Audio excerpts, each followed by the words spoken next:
al señor Felipe Cantuarias, abogado, pero con la experiencia que ha tenido en la Sociedad Nacional de Hidrocarburos, y es un ingeniero en la práctica, es decir, conoce los detalles técnicos del oficio con el que está comprometido y del gremio que él ha presidido. Muy buenas noches, gracias por estar acá.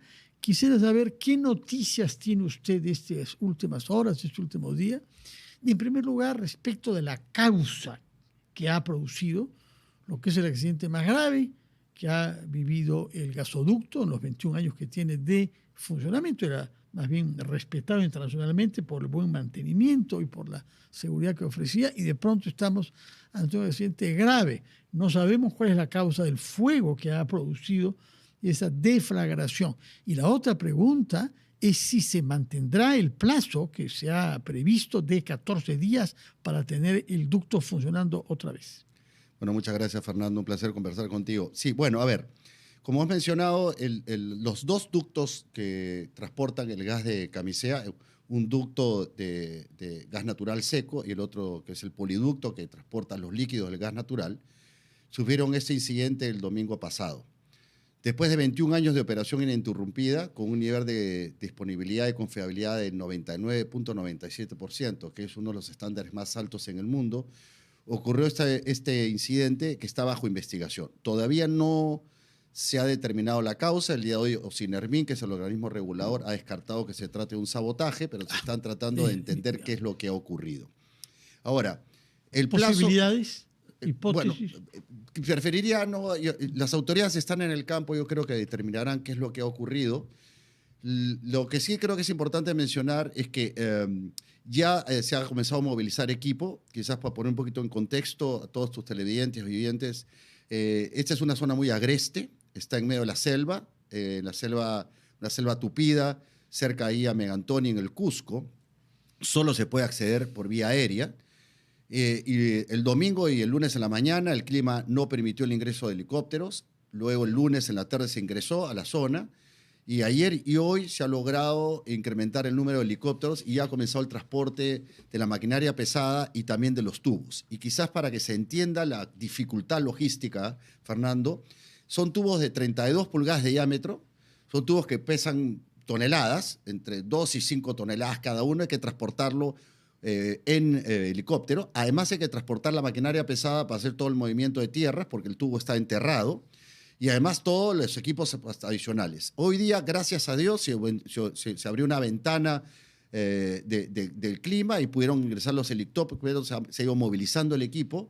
Y en la medida que el clima ayude, el estimado es que se va a completar todo el trabajo de reparación dentro del plazo de los 14 días. Obviamente, la expectativa de todos es que se pueda hacer antes, y en realidad la variable clima es la más importante. Si el clima todo el resto se puede reparar. Sí. Si no hubiera problema de clima... Sí, a ver, lo que sabemos y podemos mencionar, porque ha sido ya informado a las autoridades, es que el ducto de gas seco habría tenido un daño en 60 metros y el de líquidos en 24 metros. No estamos hablando de kilómetros. En realidad, esta es una reparación que, por la calidad de los técnicos que tiene TGP, que es el operador de los dos ductos, se puede hacer de manera eficiente y correcta en poco tiempo. El problema Teníamos principal... todo el material necesario para ya se hicieron 60 metros sí, de un ducto. Ya se hicieron todas las pruebas para el tema de los tubos que se van a reemplazar, están todos operativos, ya se hicieron las pruebas de presión. En consecuencia, ¿qué es lo que nos está faltando? Terminar de movilizar todo el material, o sea, todos los tubos, toda la maquinaria, para comenzar a hacer el trabajo. Tema central es que si el clima nos ayuda, se aceleraría todo el proceso. Entonces, el día de hoy seguimos con el plazo de los 14 días y en ese sentido todo el planeamiento se ha hecho para garantizar el abastecimiento de energía para esos 14 días, ¿no? Y cuando digo el abastecimiento de energía, recordemos, Fernando, que a raíz de la interrupción del suministro de gas natural y los líquidos de gas natural, se han producido algunos impactos. El primer impacto es que se ha restringido el suministro al sistema eléctrico. El 40% de nuestro sistema eléctrico viene del gas natural. ¿Qué está reemplazando al gas natural en este momento? Las reservas frías de diésel. Entonces, el sistema eléctrico está operando, sí, a full capacidad, no ha habido restricciones, no se espera que haya restricciones, pero sí hay un impacto. Y es que el costo por mega del gas natural son $30. El del diésel son $210, o sea, 7 veces, lo cual en consecuencia va a haber un impacto en las tarifas eléctricas. El segundo tema... ¿Sobre quién? Porque hay un distingo entre el Correcto. usuario privado y las empresas, ¿no? Correcto. Y el impacto no es inmediato. Ahora, también es importante recordar que no es la primera vez que hemos tenido una situación así. El 2022 y el 2023 fueron años secos. El 53% de nuestra matriz eléctrica está compuesta por hidroenergía.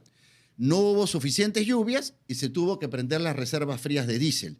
Ya esos 2 años nos gastaron $3.000, ya se absorbió eso en el mercado, que va principalmente a los clientes regulados. Entonces, va a haber un impacto, tampoco se trata de alarmar excesivamente a la gente. ¿Impacto en qué facturas? ¿En la de quién? Principalmente, eso tiene todo un modelo regulatorio, impacta, si no me equivoco, principalmente a clientes libres. Pero no a las familias. No a las familias. Las empresas. Así es. Principalmente eso va al sistema, al sector empresarial. Que los ciudadanos sí. que pagan puntual y esforzadamente su factura de electricidad no deben temer, no se va a subir a los privados.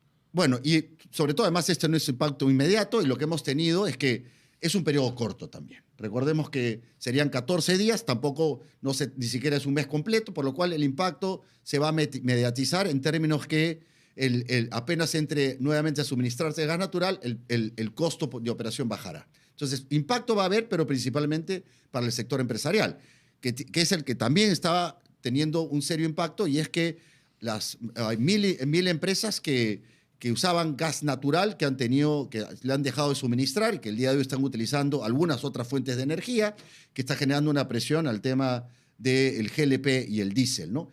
Y entonces, y el tercer sector que se ha visto perjudicado son pues los taxistas, sí, que tienen su carrito a GNB. Que son cientos de miles. Son 335.000 taxistas que usan GNB. Porque desgraciadamente el gas natural solo está en Lima, ¿no? O sea, en regiones muy poquito, Fernando. Y eso es un tema que hemos hablado antes, de que una tarea pendiente en el Perú es la masificación del gas natural. Claro, cuando un taxista en Lima dice, oye, ahora voy a tener me cuesta 80% más la gasolina que el GNB, los taxistas en regiones dicen, bueno, eso es lo que nosotros pagamos. Bueno, en las regiones sí pagan la gasolina, porque no hay GNB, porque no ha llegado todavía, porque esa es una tarea pendiente. Pero dicho esto, entonces, ciertamente hay un reclamo justificado. Los taxistas que al tener un sistema dual pueden seguir trabajando, pero obviamente el costo es mayor. Y ahí lo que se ha sugerido, y que lo está evaluando el gobierno, es pagarles un bono que compense ese sobrecosto a los taxistas. Formales. Ahí entramos. Claro, y ahí el tema es importante saber, es decir, que en el caso del GNB sí hay una buena trazabilidad, porque todos los vehículos a GNB tienen un chip administrado por COFIDE. Entonces es muy fácil, Fernando, identificar quiénes son. Y subvencionado por el Estado. Claro, y adicionalmente a ello, lo que se ha sugerido es que sea un vale de consumo de GNB, de tal manera que beneficie al taxista, que es el que conduce el vehículo y no al dueño del vehículo. Pero entonces, no lo ha propuesto el ministro de Energía, que se ha presentado. Sí. En el comité de crisis. En el comité de crisis en el Parlamento. Sí. En comité de crisis. ¿Usted forma parte de ese comité? Sí, somos parte del comité de crisis. ¿Y es una iniciativa planteada por quién? ¿Por el ministro? ¿La ha recibido? En realidad es una propuesta. La verdad que hay que mencionar que hay una enorme apertura por parte del gobierno a recibir propuestas de diferentes sectores. En el comité de crisis se han venido planteando muchas medidas de mitigación, han sido bien recibidas por el gobierno. La Premier ha mostrado también una enorme apertura al diálogo, y esto es un tema que surgió como parte del tema, lo están evaluando. Creo que sería lo conveniente, de tal manera que se tranquiliza a los taxistas, que obviamente hacen un justo reclamo, pero tenemos que entender que hay que priorizar los domicilios, hay que priorizar los servicios públicos fundamentales, las clínicas, los hospitales. Los servicios públicos claves no pueden parar, no puede parar la RENIEC, no puede parar la OMPE, es un proceso eleccionario, ¿no? Y tampoco ciertas industrias. Público. Sí, y tampoco ciertas industrias claves. Justo acaba de ser aprobado un decreto supremo que incorpora una lista de 20 empresas que son claves. Empresas que fabrican el suero, la dextrosa, la fábrica que está produciendo las cédulas de votación, Fernando. O sea, si no tenía, que genera energía con gas natural, ya se le activó. Entonces, se ha priorizado esto, eso es parte del diálogo, y luego estamos trabajando ahora en mirar que obviamente a raíz del menor suministro de gas natural hay más presión sobre otros combustibles, claro, diésel y GLP. Entonces estamos trabajando de la mano para tener... De acuerdo. Sí. Ha tenido una respuesta muy global y muy detallada sobre la coyuntura. Ahora quiero preguntarle algo de fondo. ¿Por qué nuestro país se ha resignado a que 40% de su electricidad y el 96% del gas natural venga de un solo yacimiento? Es decir, ¿por qué no ha habido exploración desde hace años? A ver, en realidad Camisea es el principal productor. También tenemos producción de gas natural en el norte. 3%. Sí, 3%, sí, chiquito, 3%, ¿no? y algo en Ucayali, ¿no es cierto? Ahora, cierto es que los campos de Camisea, que tienen ya más de 21 años, son los principales. Al costado de Camisea está el lote 58, que ya declaró reservas comerciales por 7 años más. O sea, nosotros tenemos un horizonte de 22 años. El sistema de transporte del gas de Camisea ha sido muy eficiente. Lo que ha fallado, Fernando, es sistemas de emergencia. ¿Qué es lo que falla? En los últimos años, las sucesivas crisis políticas han alejado a nuestras autoridades de las decisiones más importantes. Tenemos primero un problema con el tema de no tener un sistema de emergencia de gas natural. Se han propuesto diversas alternativas. Todas fueron rechazadas por la autoridad. ¿Qué autoridad? Bueno, la principal autoridad responsable aquí es Ocinermin, que es el que termina revisando. Que es dirigida por un señor que viene del sector privado, ahora el señor Ochoa, ¿no? Así es. Conoce el oficio. Sí, pero es reciente el de ahora, pero estamos hablando del pasado. ¿Qué es lo que ocurre? Que obviamente se propusieron diferentes alternativas y renace una que ya se planteó hace mucho tiempo, que es la de tener una planta regasificadora en la costa, para que tengas una autonomía de 30 días, que es lo que tienen países como Colombia. Entonces, ¿qué pasa? Muchos hablan de la necesidad de tener un ducto redundante. Bueno, si tú tienes un ducto que sigue trayendo el gas de Camisea y hay un terremoto, ese ducto no va a funcionar. Entonces, lo más inteligente es tener una planta regasificadora en la costa, que es una zona geográfica distinta, de tal manera que si tú tienes incidente en la zona alta, puedes suplirlo con el tema. Ese proyecto se está rescatando, ya lo anunció el ministro de Energía y Minas. Ese es un proyecto para trabajarlo con el sector privado. Pero no es solamente el caso del gas natural. Si hubiéramos tenido esa planta de emergencia, hoy ya no hubiera pasado nada, Fernando. Estaríamos operando normalmente. Pero ese no es el único problema. Esto desnuda también a lo que hemos venido nosotros mencionando hace mucho tiempo. Tenemos un serísimo problema de almacenamiento de GLP. Y lo hemos hablado tantas veces, y tú recordarás... ¿Cuál es el serísimo problema? Acuérdate que nosotros importamos el 30% del GLP que se consume en el Perú. Ese GLP viene por vía marítima y cada vez que hay oleajes anormales no pueden entrar al buque. Y como solamente hay una capacidad de almacenamiento que no es más de entre 3 a 5 días, si el buque no puede entrar después de 5 días, hay que rezarle a todas las vírgenes para que no haya desabastecimiento. ¿Por qué no hay más almacenamiento?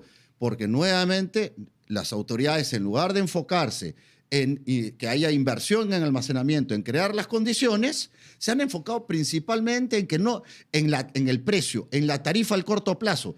Obviamente, si tú vas a hacer una inversión, el privado espera que haya un pago de esa inversión y hay que trasladarlo al costo de producción y a la tarifa.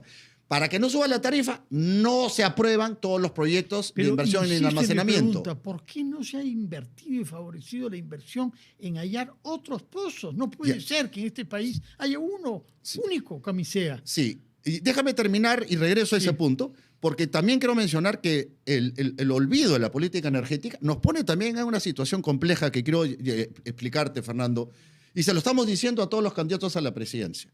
Nos hemos reunido con varios y todos en sus planes de gobierno señalan que con sus propuestas el Perú va a crecer al 7-8%. Y nosotros le preguntamos, ¿y de dónde vas a sacar la energía?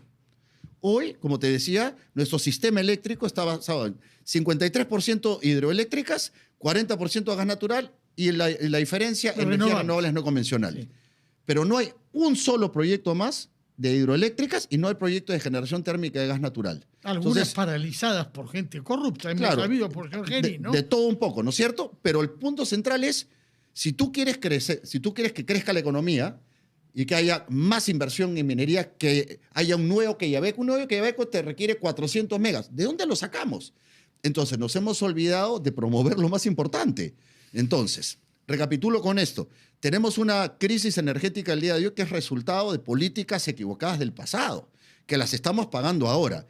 Y si no se toman las decisiones urgentes... ¿Cuál es la más urgente de todas? a ver, yo te diría 3 cosas. La primera es, necesitamos inversión en centrales hidroeléctricas y térmicas a gas natural para sostener la oferta de electricidad para que podamos tener un crecimiento económico y principalmente que crezca el sector minero. Segundo, necesitamos sistemas de emergencia para gas natural y para GLP, para que no nos vuelva a ocurrir lo que está pasando ahora. Y tercero, necesitamos masificar el Perú con gas natural en todas las regiones. Porque claro, el día de hoy todo el mundo habla del gas natural, que es la energía más barata, pero en regiones no llega el gas natural, Fernando. Entonces, ni siquiera en las ciudades cercanas. por supuesto. Entonces, claro, un hogar en Huancavelica dice, oye, yo tengo que pagar 200 soles de electricidad y un hogar en Lima paga 20 soles de gas natural. Pero ¿por qué a mí no me llega? Entonces, esas son las 3 tareas principales. Creemos que tenemos una lección positiva de todas estas crisis, Fernando, es que primero hay un trabajo colaborativo entre el sector público y el sector privado. Hay que señalar que la primera ministra, el ministro de Energía y Minas, están trabajando con el sector privado y darle la tranquilidad a la población de que estamos tomando las medidas para garantizar abastecimiento de GLP, abastecimiento de diésel y gasolinas. Hay problemas logísticos, solamente déjame terminar el concepto para que entiendan por qué dicen no hay gasolina en una estación de servicio. Como se ha reducido el consumo de gas natural, han pasado a consumir más GLP, diésel y gasolinas. Entonces, una estación de servicio que antes le llegaba el camión una vez a la semana, ahora resulta que con la demanda se ha quedado. Entonces, tenemos demoras en la logística, estamos ajustándolo, pero eso no quiere decir que no tengamos inventarios. Hay suficientes diésel y gasolinas, hay GLP, en consecuencia, darle la tranquilidad a la población de que hay otras energías que están cubriendo. Me alegra mucho saber que en el contexto de la mala noticia grave que es esto, hay las buenas que está usted subrayando y se lo agradecemos, una buena colaboración con las autoridades del Estado. Aunque una golondrina no hace el verano, es ya una buena noticia. Y para terminar, permítame algo completamente diferente. Se ha dicho que usted fue solicitado por el presidente José María Balcázar para ser ministro. ¿Esto es verdad o son leyendas urbanas? No fui convocado por el presidente, no, por el presidente Balcázar. ¿Y por intermediarios? Bueno, sí, a ver, sí me llamaron a preguntarme por candidatos. La verdad que, Fernando, con toda honestidad, yo en la conversación no les di la oportunidad de que se me pudiera hacer ninguna oferta porque claramente indiqué que no podía, así que no se me hizo ninguna oferta, pero sí le expresamos la voluntad como sector privado de colaborar, Fernando. Ese es un momento difícil para el país. E independientemente de los colores políticos, todos los peruanos tenemos que ayudar. Pero sobre lo que todo se le en habló este era momento. el MINEM o la PCM. No, como te digo, no, me pidieron candidatos para el Ministerio de Energía y Minas. Muy bien, muchas gracias, señor Felipe Canto Arias.